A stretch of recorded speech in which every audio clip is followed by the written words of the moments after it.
He's been a fighter for progressivism since he was the populist boy mayor in Cleveland way back when, where he fought the corporate powers locally, the utility companies.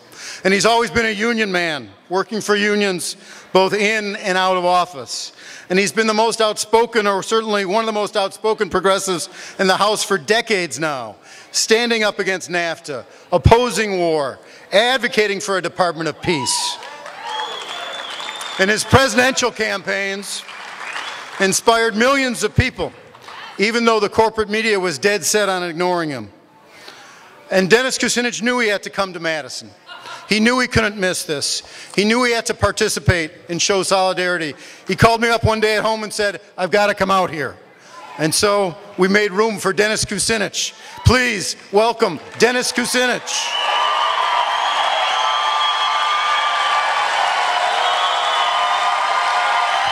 Strong, Wisconsin! Strong! Strong! Be strong! Be strong! Thank you. Thank you, Matt, Tammy, Ed, Jim Hightower. You've got a lot of great people who have come to Wisconsin to support you, and I'm very glad to have the opportunity to join them.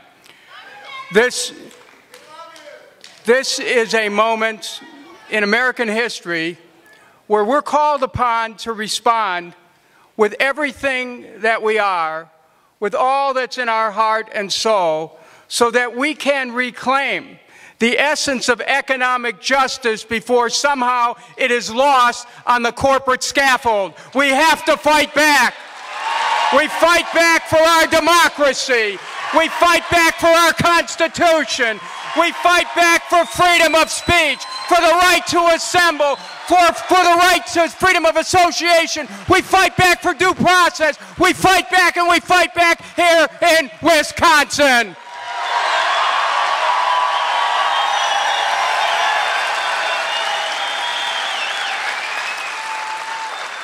All over America, people are experiencing this ferment that is coming from the events in Wisconsin and the events in my own state, where in the past week a bill has moved along that would strip the right of collective bargaining for Ohio's public workers, that would put them in harm's way should they decide to strike, because then replacement workers would come in and then would set the stage for privatization. And after all, isn't what this is all about? Corporations want to steal what they feel is theirs to begin with. They don't believe in such a thing as government of the people. What they believe in is government of the corporations, by the corporations, for the corporations. That might work on Wall Street, but it's not going to work in Wisconsin. And it's not going to work in Ohio. And it's not going to work in Michigan. We will demonstrate to Wall Street, we will demonstrate to the corporations that we have the ability to push back, that we will stand up, that we will speak out, that we will march, that we will fight, that we will picket, we will sit down, we will fight back, we will fight back, we will fight back.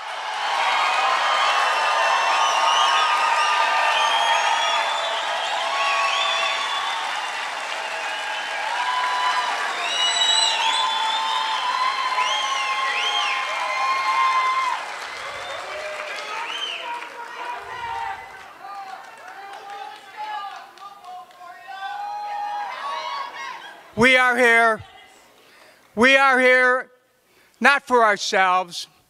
We are here on behalf of all those who serve, whose work is dignity, who've committed themselves to public service.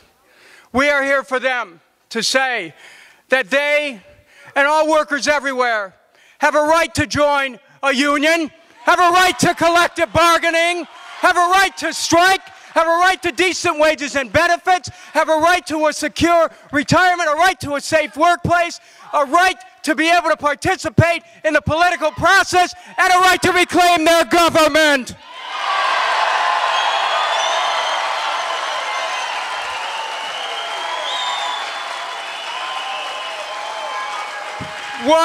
we have here today in Wisconsin is the beginning of a new civil rights movement.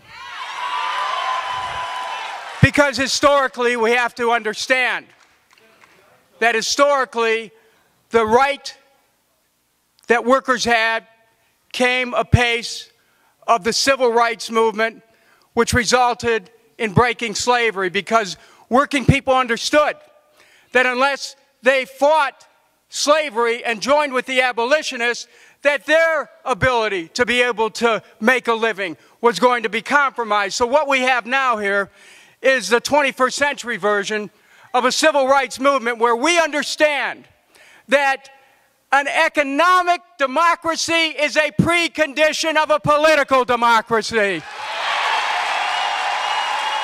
And so, let this be called the Madison Declaration for an economic democracy, and that is everyone has a right to a job. Everyone has a right to an education. Everyone has a right to health care. Everyone has a right to retirement security. Everyone has a right to housing. And everyone has a right to peace.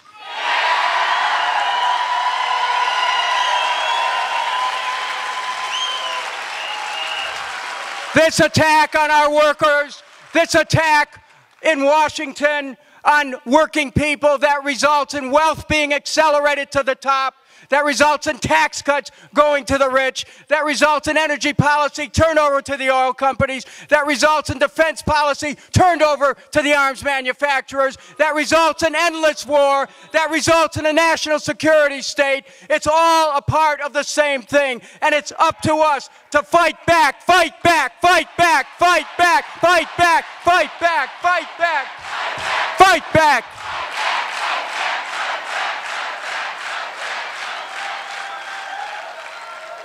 The objectives of corporations are different than those of government. They would like us to believe that the corporate ethic is what government should be about. But we know that corporations are here for one thing and one thing only, and that is profit. Government belongs not to the private sector, but to the public sector, and our responsibility in government is to provide service. The private sector would like to convert the assets of the public sector for their own use. That's why in your own legislation, in the bill, you could see that there's an attempt in the bill to try to privatize your electric services. You could see that. I know about this. I fought and beat a privatization of a municipal electric plant in Cleveland many years ago. I understand about privatization. I understand that what these corporations want is they want total control over our government. They want, keep the light on, they want total control of our government.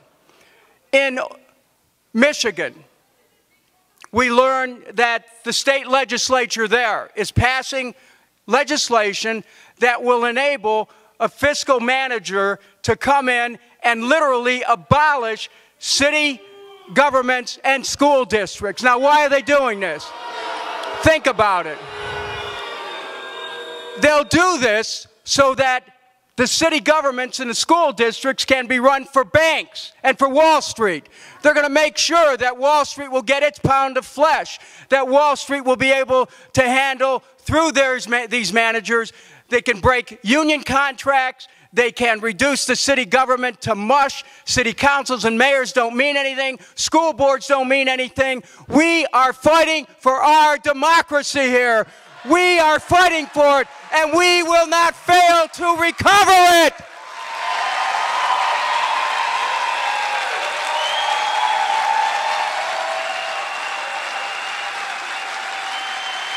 And we will recover it by establishing a program of economic reform which will wrap its arm around all of the movements in our states to try to regain control of state government. Because you cannot succeed unless, from the national level, there is the movement that some of the young people talked about earlier that puts into place programs that can create jobs for all, that can create education for all, that can create health care for all, that can protect retirement security.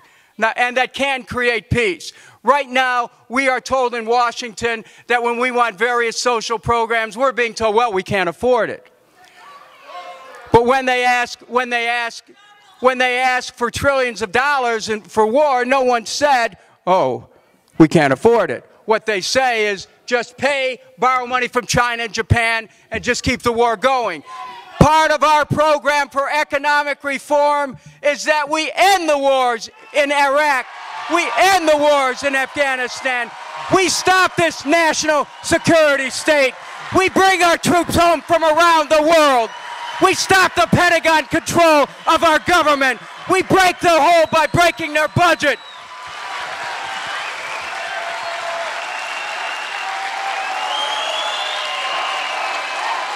No more wars. No more wars.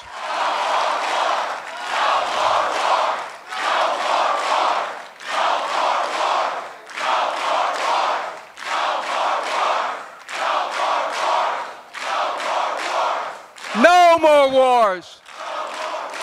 There are those who believe that war is inevitable because they make money from those wars, so their profits become inevitable. But we have to establish a new standard, which is what a Department of Peace is all about. That we have the capacity to create peace, that we're not just victims of the world we see. We become victims of the way we see the world when we buy into the psychology of war, which is a false psychology, which is not something that we should accept as the way the world should be. We have a right to accept a world free of war. We have a right to accept a world where there is plenty. We have a right to create a world that has plenty. I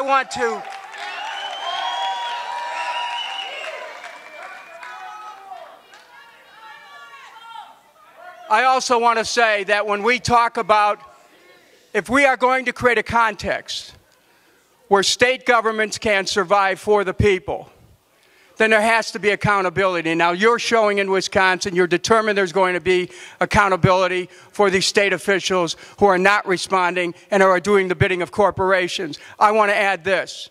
There's another thing our country needs to do. We need to add accountability and insist on accountability for those who took us into war based on lies.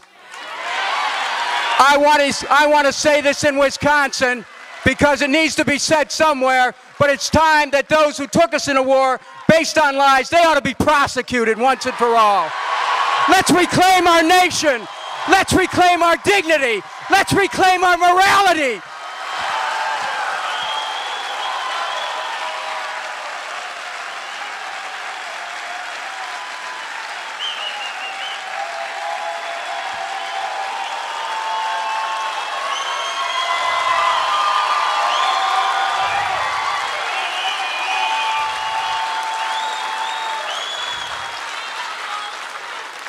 We are constantly told we don't have any money. Joseph Stiglitz pointed out that the war in Iraq would cost at least $3 trillion. We're at the $500 billion mark with Afghanistan. But we will have a vote this week. And the vote will be to end the war in Afghanistan. It will be Thursday, House Concurrent Resolution 28. I'm proud to sponsor that. We're going to get another vote on Afghanistan. But let me tell you this. One of the great myths of our time is that we're told, well, we just don't have the money for these programs. We have money for war. We established that. But I want to offer this for your consideration because it's actually the path out, not just for Wisconsin, but for all the states who are struggling with some legitimate budget problems. And we have to look at it this way. We have to start to examine this debt-based economic system, which puts us believing that the only way we can have money is to have debt. How did we come to believe this? We came to believe this because you have the Federal Reserve that was established in 1913. They privatized the money system, okay? We have the fractional reserve system where banks create money out of nothing, and then they pyramid the debts and stick to taxpayers when they go bust. We have a government that says that, gee, we don't have the money to fix our roads, our bridges, our water system, sewer system. I want you to think about this now. This is a time in this debate when transformation is in the air, when evolution is in the air, This is time for us in this debate to start to look at the monetary system itself and to ask ourselves whether it isn't time to put the Fed back under the control of the government, to end the fractional reserve of banking, and to say let government spend money and invest into circulation to rebuild America, to put millions of people back to work, to rebuild our roads, our bridges, our water system, our sewer system, money for jobs, money for education, money for health care for all. We don't have to be begging. We don't have to be impoverished. We don't have to be stuck with war forever. We can reclaim our government. We will reclaim it here in Wisconsin, and we will reclaim it nationally because of Wisconsin. Thank you. Thank you. Thank you.